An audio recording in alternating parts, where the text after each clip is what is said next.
Bonjour à tous et bienvenue dans le journal de la formation. Nous allons nous intéresser aux dernières actualités du CPF, le compte personnel de formation, avec Claire Pascal. Bonjour. Bonjour.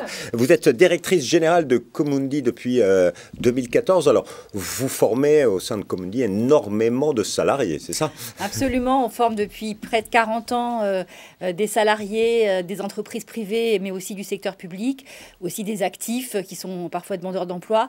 Et donc, on a une vision assez vaste, en fait, d'un certain nombre de sujets et des modalités pour pouvoir accompagner tous nos clients. Et vous êtes également administratrice de la Fédération des acteurs de la compétence. Alors, venons-en au CPF. C'est vrai que les dernières annonces peuvent faire peur. On dit qu'il faut faire 200 millions d'économies sur le CPF et notamment par la mise en œuvre dès cette année d'une participation financière des salariés à leur compte personnel de formation. Alors ma toute première question pour les salariés qui nous écoutent, c'est participation financière, ça correspond à quel montant ?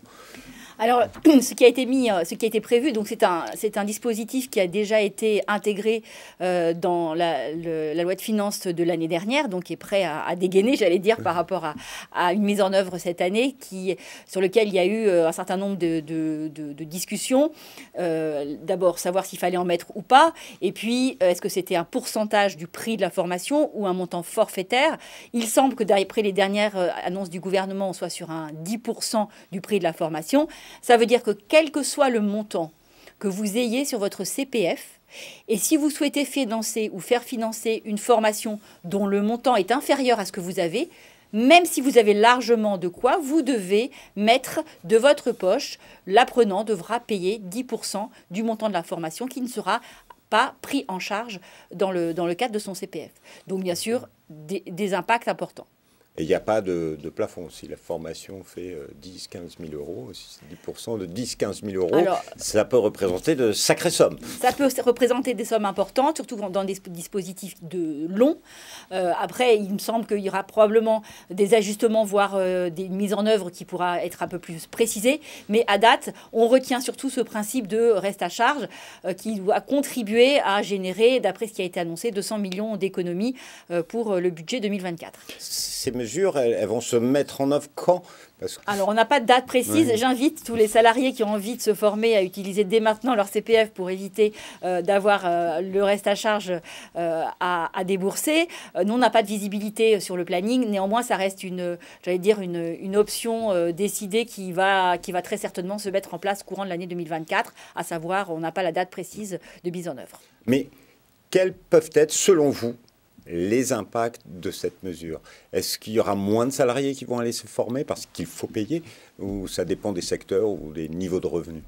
Alors, ce qui est sûr, c'est qu'une mesure de reste à charge, quelle que soit cette mesure, est une mesure qui va décourager, puisque le principe du CPF, c'était une parfaite autonomie du salarié, de l'actif, pour pouvoir mobiliser ses droits à formation. À partir du moment où il va avoir à payer, même s'il a de quoi payer sa formation sur son CPF, on va très certainement avoir une mesure des découragements.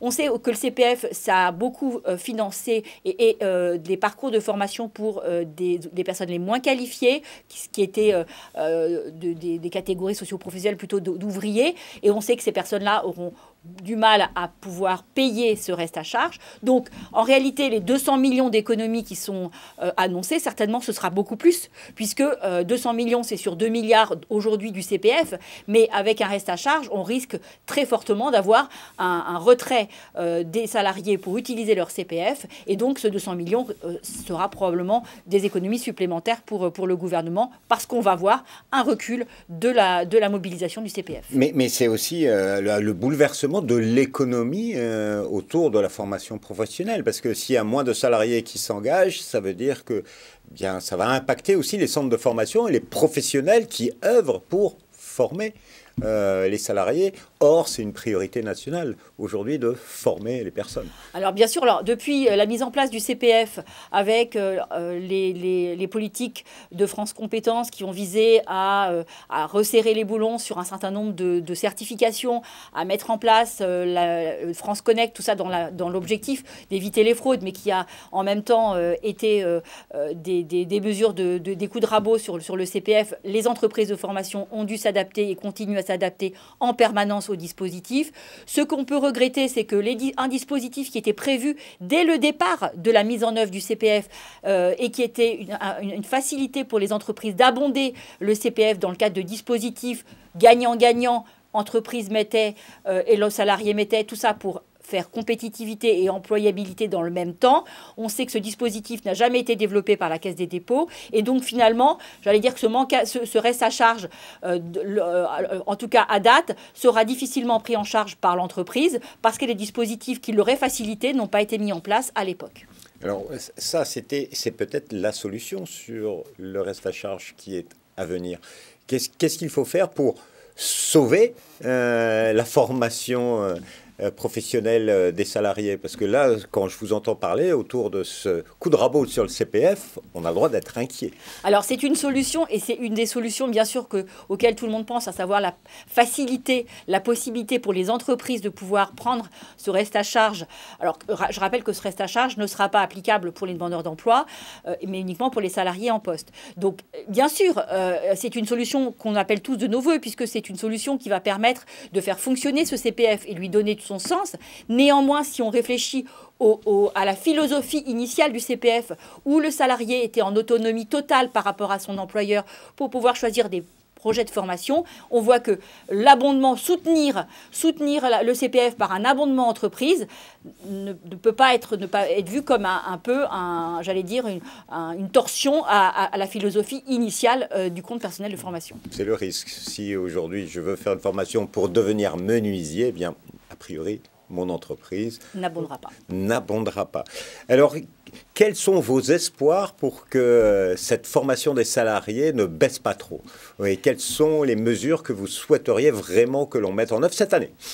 Sur la formation des salariés, c'est une préoccupation qui est importante. Le CPF n'est pas le seul sujet. Le CPF est un des sujets, mais une grosse partie de la formation aujourd'hui ne passe pas par le CPF. Donc je pense qu'il y a un plan national pour soutenir la formation des salariés qui doit être imaginé. C'est un sujet à la fois culturel et un sujet aussi financier. Aujourd'hui, on est dans un écosystème où les entreprises font face à des turnovers qui sont accélérés dans leurs entreprises. Et donc, il y a une sorte de dilemme entre former plus pour attirer et former pour aussi voir ses salariés partir. Donc il faut qu'on arrive à trouver des équations qui permettent de faire de la formation une plus-value et aussi un atout de fidélisation pour les salariés au sein de leurs entreprises. Claire Pascal, merci infiniment pour vos éclairages. Alors si vous voulez en savoir plus sur mon compte formation, vous allez sur moncompteformation.gouv.fr. C'en est terminé pour cette édition du Journal de la Formation et on se retrouve bientôt pour une nouvelle édition. Au revoir.